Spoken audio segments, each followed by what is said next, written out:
عمرك سألت نفسك هي الميدالية الأولمبية بكام؟ الحقيقة الموضوع مش بسيط خالص، والأول مرة في تاريخ الأولمبياد الميداليات كلها موجود فيها 18 جرام من حديد برج إيفل. حديد كانوا محتفظين بيه من سنة 1800 عشان لو احتاجوه في ترميم البرج.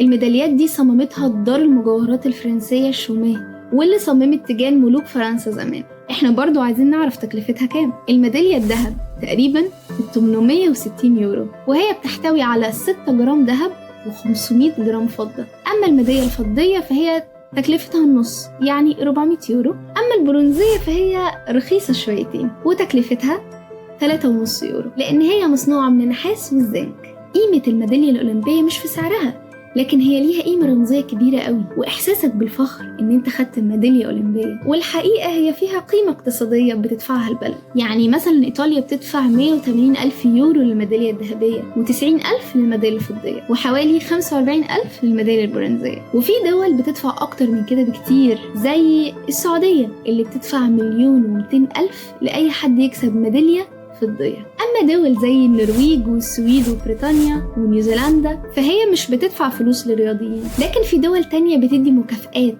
يعني زي الصين اللي بتدي شقق للناس اللي بتكسب، أو أندونيسيا اللي بتقدم مواشي. فكل دولة ليها طريقتها الخاصة لتكريم الأبطال. لكن يعني يفضل السؤال، هي الأولمبياد أصلاً ليه؟ وتعال أحكي لك عن تاريخ الأولمبياد. الأولمبياد دي حاجة قديمة قوي، بدأت من القرن الثامن قبل الميلاد.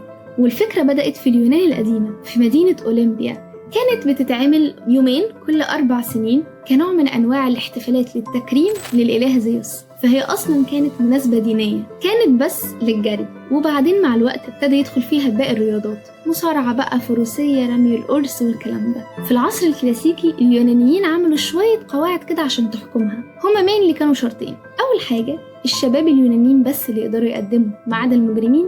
تاني حاجة إن الستات المتجوزة ممنوع عليهم منعا باتا إن هم يحضروها، وإلا كانت عقوبتهم هتبقى الإعدام. بعدين الرومان غزوا اليونان، وفضلت الألعاب مستمرة لحد سنة 193 بعد الميلاد. لكن في حاجة حصلت، ظهرت المسيحية، والمسيحية دين توحيد.